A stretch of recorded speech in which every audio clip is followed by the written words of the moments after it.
Bonjour à toutes et à tous, bienvenue dans notre nouvelle édition de On ne vous dit pas tout. L'affaire de Hong Kong a duré déjà un certain temps. Le monde se divise en deux. Une partie estime que la question des droits de l'homme à Hong Kong, c'est Washington estime que le problème de Hong Kong, c'est une question du droit de l'homme des Hongkongais. Mais de l'autre côté, les gens estiment qu'au contraire, le problème de Hong Kong, c'est une carte jouée par les États-Unis, justement pour contenir l'émergence de la Chine. Aujourd'hui, je suis très heureux d'avoir deux vrais experts pour nous donner leur explication. Voilà. Lionel Véron, son nom chinois c'est Wei Liaonan. Puisqu'il a un nom chinois, ça veut dire il parle très bien le chinois, il parle couramment le chinois. Vous savez, beaucoup de sinologues en France ne parlent pas chinois. Alors, il est un ancien diplomate, donc il connaît bien ce que veut dire la diplomatie, mais il avait travaillé aussi comme chercheur dans le ministère de la Défense.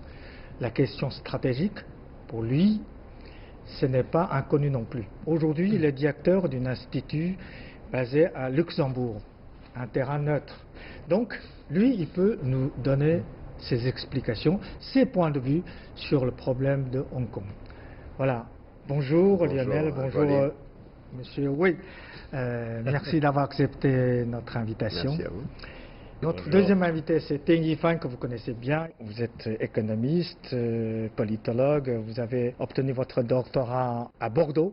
Alors d'abord, je m'adresse à Lionel Véron. J'ai vu que vous avez affirmé dans un article récent que vous avez dit que les États-Unis d'administration Trump sont en train de mettre en place des mesures visant la Chine et Hong Kong, c'est l'une de ces cartes. C'est un exemple le plus récent et ce ne sera sûrement pas le dernier. Alors, comment voyez-vous l'utilisation de Hong Kong pour les États-Unis et son rôle dans ces tentatives de contenir l'émergence de la Chine? Alors, racontez-nous ce que vous avez écrit dans votre article. J'ai essayé d'expliquer simplement d'abord le côté paradoxal qu'il y a pour les États-Unis à faire la leçon ici à la Chine sur les droits de l'homme à Hong Kong quand on connaît l'état objectif des droits de l'homme aux États-Unis. D'autre part, j'ai essayé d'expliquer que, comme vous dites, la dite loi sur Hong Kong américaine, ça n'est qu'une étape, ce n'est pas la première d'ailleurs, sur le containment de la Chine, mais ça n'est pas la dernière non plus. Et nous l'avons vu juste après mon article avec la dite loi sur le Xinjiang, où là il y a tout de même quelque chose à la fois de paradoxal et de tristement amusant. De voir les États-Unis défendre les droits des musulmans au Xinjiang quand on sait qu'ils ont envahi l'Irak, détruit la Libye, contribué à la destruction de la Syrie, envahi l'Afghanistan et qu'ils ont toujours à Guantanamo 2001 de nombreux prisonniers dans une situation absolument illégale juridiquement et qui sont tous des musulmans. Donc je pense que ça amuse un peu les musulmans aussi aujourd'hui d'entendre les États-Unis défendre leurs droits dans le cas de la Chine. Mais pour revenir à Hong Kong, je pense que la question de Hong Kong, pour les États-Unis, c'est un point d'ancrage important de leur stratégie de containment parce que la place de Hong Kong est une place aussi économique et financière importante et que donc tout ce qui peut, disons, contribuer à l'agitation à Hong Kong et au ralentissement, voire à la destruction d'une partie de l'économie de Hong Kong, ne peut qu'affecter la Chine directement.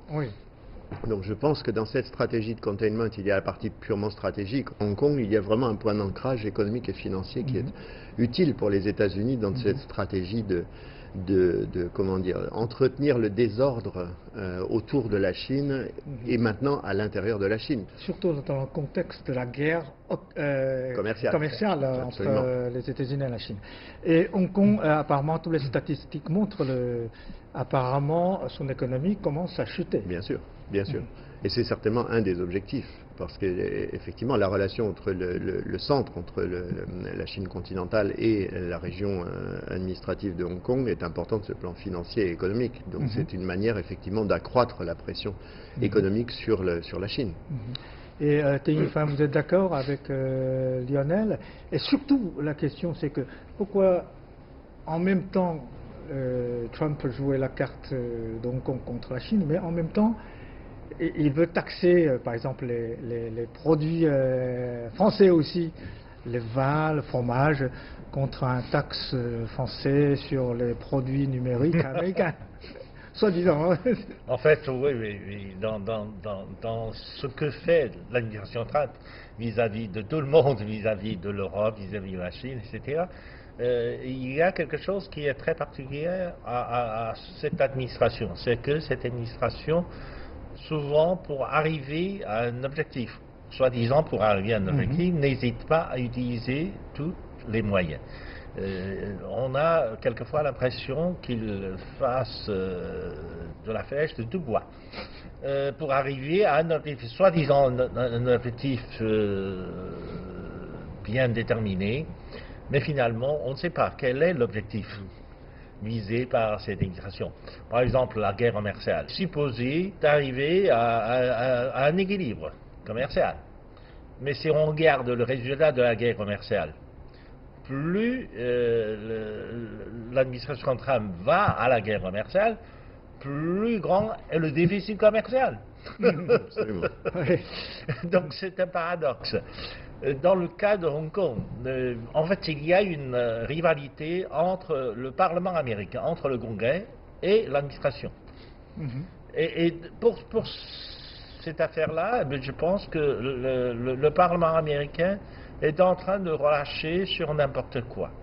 Autrefois, les parlementaires américains avaient encore un peu de retenue. Mais avec un président de telle sorte, les parlementaires se croient tout permis aussi. Mais Trump avait signé la loi. Il est voté par le Congrès, mais il a signé tout de suite. Parce qu'il ne faut pas oublier que le background, le contexte est que Trump est en train d'investiguer par le Parlement sur sa collusion avec l'Ukraine. Donc il y avait un scandale en enquête par le Parlement américain. Donc tout cela fait que Trump doit tout de même satisfaire un peu les demandes du Parlement américain pour des problèmes qui considérés comme mineurs. Et il ne faut pas irriter maintenant le Parlement parce qu'au risque d'avoir des revanches du parlementaire américain contre Trump. Dans la politique américaine et honnêtement plus largement occidentale, au-delà des Américains, la question des droits de l'homme, c'est d'abord une question d'instrumentalisation d'un thème qui est celui des droits de l'homme pour contraindre d'autres pays qui n'ont pas les mêmes logiques politiques ou les mêmes approches politiques, sociales ou économiques, pour les contraindre à rentrer dans le chemin qu'on leur trace. Donc soutenir aujourd'hui les manifestants à Hong Kong contre la Chine, parce que le discours qui est tenu, c'est un discours contre la Chine, ça ne me paraît pas extravagant. Moi, ce qui me paraît drôle, et peut-être qu'il est utile de rappeler, c'est que on voit ces manifestants, avec le soutien des États-Unis, réclamer la démocratie aujourd'hui, parce qu'ils sont en territoire chinois. Ce qui m'étonne, c'est qu'avant la rétrocession, il y a eu aussi peu de réclamations d'une démocratie qui n'a jamais existé. Il n'y a jamais eu d'élection dans le territoire britannique de Hong Kong. Les seuls moments de démocratie qui est venu très tardivement dans les années 70, c'est quand on a autorisé les Hongkongais à se prononcer sur le ramassage de la voirie, en particulier, et l'entretien des piscines publiques, mais jamais sur leur droit à la démocratie. Et je crois qu'il faut aussi rappeler que le seul moment où on a commencé à parler de démocratie politique, de vote, c'est l'année 1984. Et l'année 84, c'est celle où, par ailleurs, on allait signer l'accord de rétrocession avec la Chine, et c'est à ce moment-là que les Britanniques ont parlé de démocratie dans le vote. Je trouve ça après combien 150 ans de domination. La coïncidence est amusante, que l'on parle de démocratie juste au moment où l'on va transférer la souveraineté à la Chine. Donc voilà, je crois que les droits de l'homme, dans ce cas précis, c'est une vaste farce venant des États-Unis. Mais malheureusement, peut-être ce que vous avez dit, l'histoire d'Hong Kong n'est pas connue dans les pays occidentaux, y compris l'Europe. Par exemple, c'est une question à Téhéphane, la violence des manifestants sont très rarement parlées dans la presse française. Par exemple, la France, il y avait une manifestation Gilets jaunes. La répression de la police apparemment est beaucoup plus violente que la police hongkongaise. Mais dans les médias français, c'est le contraire. Comment peut-on accepter ça? Comment peut-on voir le monde d'une telle manière très très différente? Non, c'est des préjugés qui sont inculqués un peu d'une certaine manière dans les médias ou dans les... Il faut croire que les médias occidentaux sont neutres. Finalement, ils ont des préjugés et ils ont des visions. Tout ce qui se passe en relation avec la Chine touche les questions des droits de l'homme en Chine. C'est devenu un cliché. C'est devenu un cliché. Et donc, ce sont des actes de violence, ce n'est même pas des manifestations. On aura même du mal à les appeler des manifestants, parce que normalement, ils n'ont pas d'objectif de protestation. Au départ, il y avait un prétexte, mais par la suite, lorsque le chef de l'administration spéciale de Hong Kong a abandonné son projet, il n'y a plus de raison. Et il n'y a pas de raison de protestation. Donc ils continuent à s'engager dans des actes de violence, à saboter les infrastructures, etc. etc. C'était des purs actes de sabotage. Ce n'est plus de manifestation. Mais les médias français insistent sur la violence des policiers hongkongais. Vous vous rappelez, il y a une jeune fille qui a perdu un œil. Alors tout le monde dit que c'est la police, dans les médias français, qui a causé cette perte de vie. Ce n'est même pas prouvé. Si la police de Hong Kong avait le minimum de restreint, les choses ne se seraient pas développées comme cela. En fait, la police hongkongaise, cette fois-ci, était vraiment très auto-restreinte. Il n'y avait pas vraiment d'acte de violence. Sinon, les petits voyous, ils n'osaient pas, jusque-là, n'osaient pas attaquer ouvertement les flics, les policiers hongkongais, etc. Vous avez bien mentionné qu'un policier hongkongais a failli être égorgé par ces voyous, etc. C'est très bizarre, Lionel. En France, dans les rangs des manifestants de Gilets jaunes, selon les médias que j'ai vus, il y a 25 personnes qui ont perdu un œil à cause de tirs de balles caoutchouc de la police. Et tandis qu'en Hong Kong, il n'y a pas. Je crois encore une fois qu'il faut essayer de comparer les choses pour bien mesurer le double standard. C'est-à-dire, d'une part, nous avons cette loi du Congrès américain sur Hong Kong pour les droits de l'homme à cause des manifestations.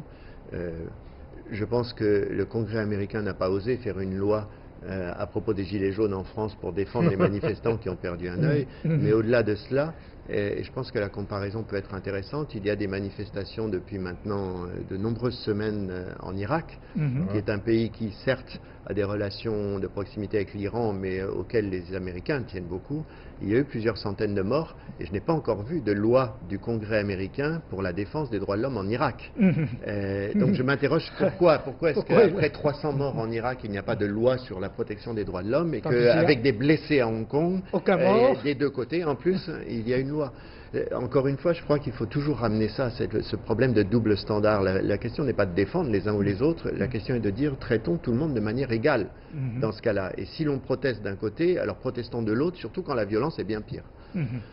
Une autre question. Pour les Américains, c'est une question du droit de l'homme, mais en Chine, on parle d'une révolution de couleur, ce qui se passe à Hong Kong. En fait, oui, quand on parle de la révolution de couleur, on fait référence à ces événements bouleversants, par exemple l'ancienne Union soviétique, les pays de l'Est, etc., parce que ces mouvements de masse ou ces révolutions de masse étaient provoquées ou préparés par des ONG américaines à l'avance, bien à l'avance, etc. Donc c'était appelé des révolutions roses ou des révolutions oranges, etc. etc. Ce sont toutes sortes de couleurs ou de fleurs. Et là aussi, ce qui était passé à Hong Kong était évidemment soutenu par des ONG, d'abord par des ONG de Hong Kong, mais des ONG de Hong Kong soutenues par les fonds américains, puis par des ONG américaines. Et tout dernièrement, 4 organisations non gouvernementales américaines sont sous sanction du gouvernement chinois, parce que nous avons repéré que ces organisations ont soutenu publiquement et financièrement les actes de violence à Hong Kong. Donc tout cela nous rappelle un peu ce qui était passé dans les autres pays, etc., surtout en Nord de l'Est, autour de l'Union soviétique, mais aussi quelquefois en Asie. Et dans le monde arabe. Oui, et dans le monde arabe. Oui, le monde arabe, le printemps arabe a été, à bien des égards, soutenu, financé, provoqué par des organisations, par des ONG américaines. Monsieur Véron, vous venez de participer à une réunion internationale concernant le droit de l'homme dans des différentes régions, surtout dans les pays du Sud-Sud. Alors, en fait, cette conception du droit de l'homme, normalement, il devait être partout pareil. Mais comme vous l'avez dit, c'est très bizarre. Les Américains ont pas apparemment, il y a un droit de l'homme des Américains, il y a un droit de l'homme des Hongkongais, il y a un droit de l'homme des Irakiens, par exemple. C'est bizarre quand même, non? Je crois qu'il est évident depuis longtemps, ceci dit, que pour les États-Unis, pour les Américains, les hommes n'ont pas les mêmes droits partout. Je pense que ça n'est pas un scoop, je dirais, ça n'est pas très nouveau. Je voudrais juste rajouter un tout petit mot sur ce que vient de dire Ding Yifan, c'est que à propos des révolutions orange, rose, toutes bariolées, je pense qu'il faut inviter les téléspectateurs, vos auditeurs, qui ne l'ont pas lu, à reprendre le livre de Brzezinski qui s'appelle Le Grand Échiquier, qui est déjà ancien, mais qui décrit la stratégie américaine de renversement des régimes les uns après les autres, notamment avec très connu en Chine. Voilà, mais je ne suis pas sûr qu'à l'étranger tout le monde l'ait beaucoup lu pour les francophones qui écoutent. Je pense qu'il faut revenir à cela pour comprendre tout de même la logique stratégique de renversement des régimes américains, parce que Brzezinski était très clair, comme souvent avec les Américains, sur ce point-là. Le grand échiquier. Pour revenir à la question sur le forum Sud-Sud des droits de l'homme, c'était le deuxième forum à Pékin.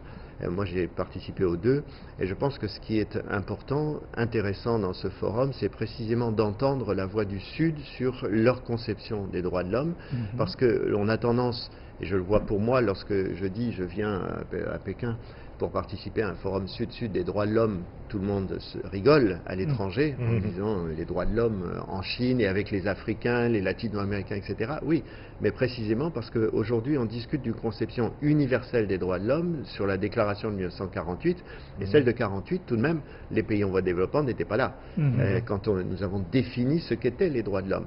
Or aujourd'hui, ce que veulent les pays du Sud, et c'était très clair pendant ce forum, puisqu'il y avait une grosse volonté de poursuivre le dialogue et d'entamer un dialogue avec le Nord, Sud-Nord, sur cette question de droits de l'homme, c'est de dire, oui, il y a des principes universels que nous pouvons reconnaître, mais il y a aussi des principes qui sont propres à nos sociétés, à nos nations, à notre histoire, à notre situation sociale et économique, et peut-être il faudrait commencer à nous écouter sur cette question-là, avant de nous parler simplement du droit de vote dans une urne. Nous avons aussi d'autres préoccupations, qui sont le développement économique, social, le bien-être de la population, etc.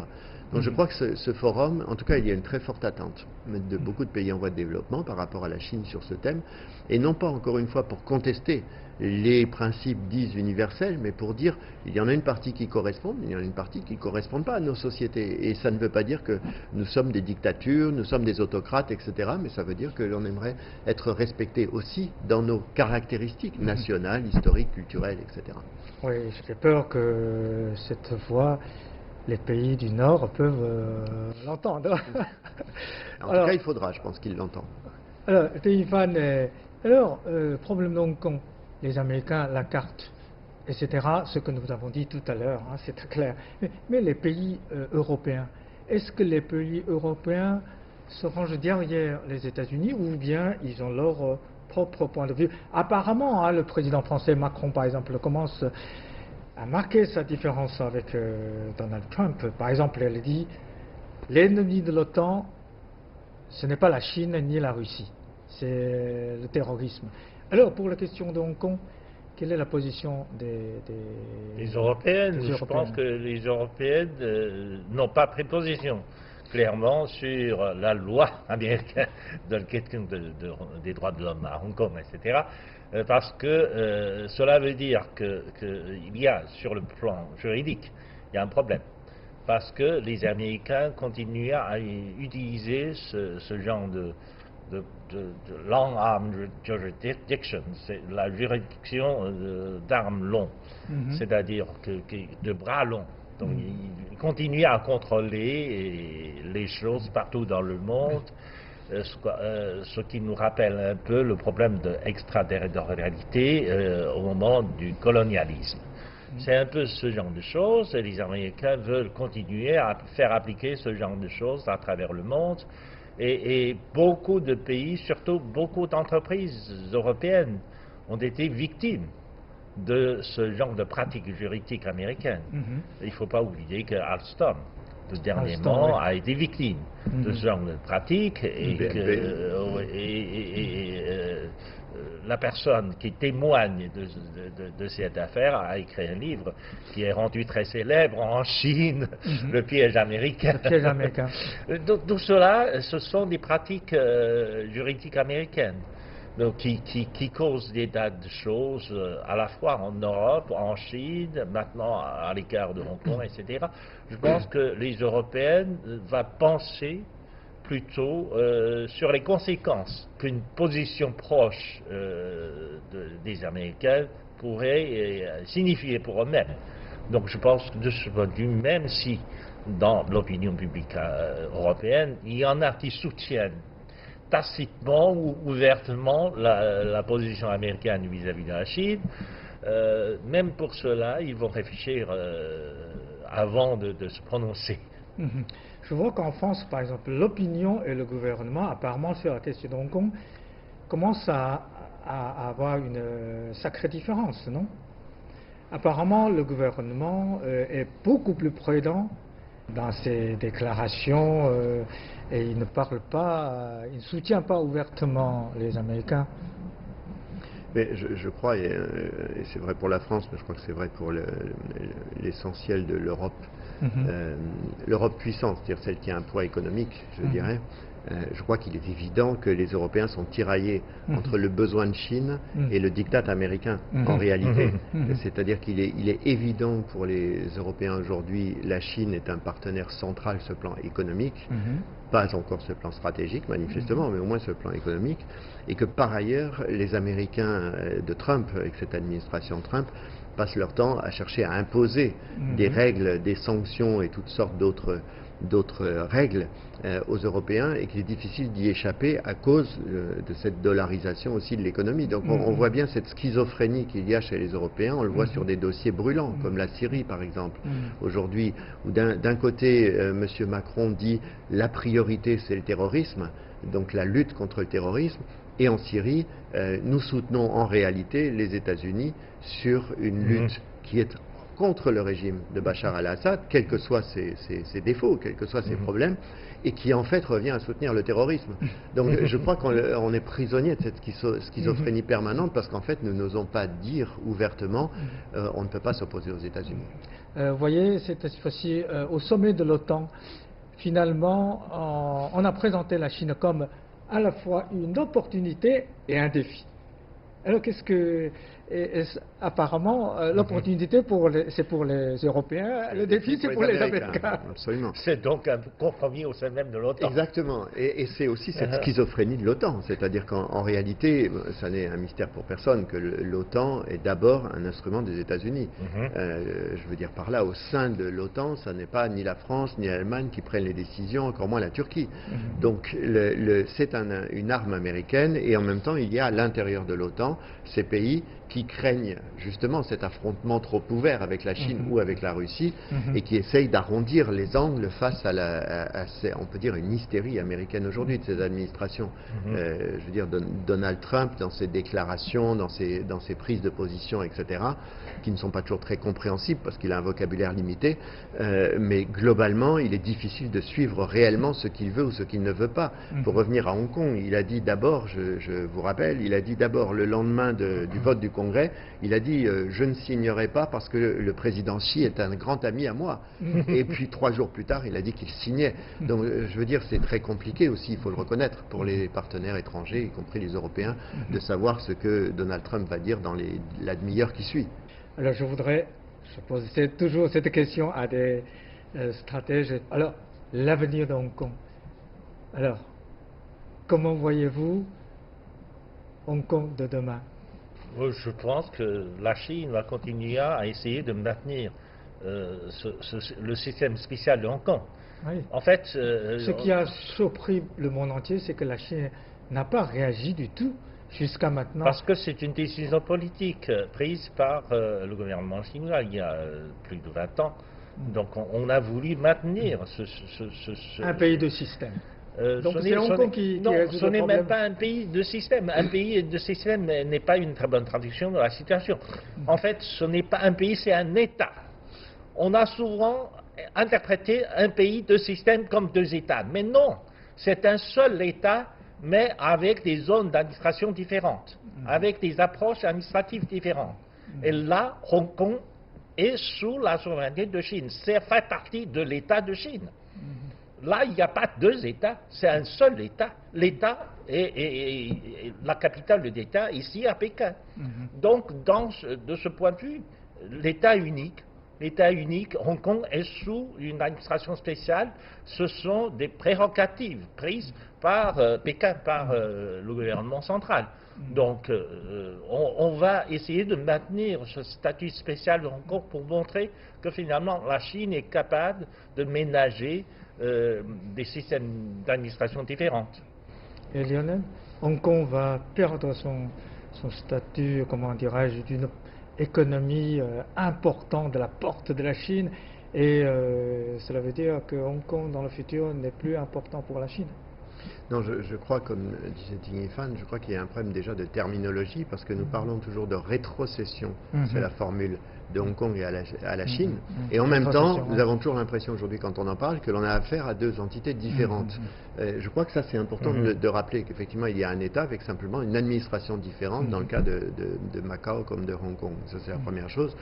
La deuxième chose, c'est que je ne crois pas que la crise puisse durer suffisamment longtemps, et ça c'est tout à fait personnel comme vision, pour pouvoir définitivement retirer à Hong Kong son statut de place financière ou économique importante pour la Chine. Je ne crois pas, parce que je pense, et je l'ai écrit, que les dirigeants chinois ont été quand même d'une très très grande patience jusqu'à présent, il me semble, dans leur approche de la gestion de la crise, beaucoup plus patients manifestement que M. Macron en France, et je pense que petit à petit les choses vont se stabiliser, parce qu'il va falloir trouver effectivement des solutions, et qui seront des solutions entre guillemets pacifiques, c'est-à-dire qu'il faut rétablir l'ordre, et que lorsque l'ordre sera rétabli, je pense que c'est l'intérêt de tout le monde, sauf peut-être de l'administration Trump, que Hong Kong retrouve son statut de place financière et économique et de porte un peu sur la Chine. Ce qui me chagrine un peu, juste en 2 mots pour répondre aussi à ta question, c'est le fait que, pour revenir aux médias européens, disons au moins, dans les médias européens,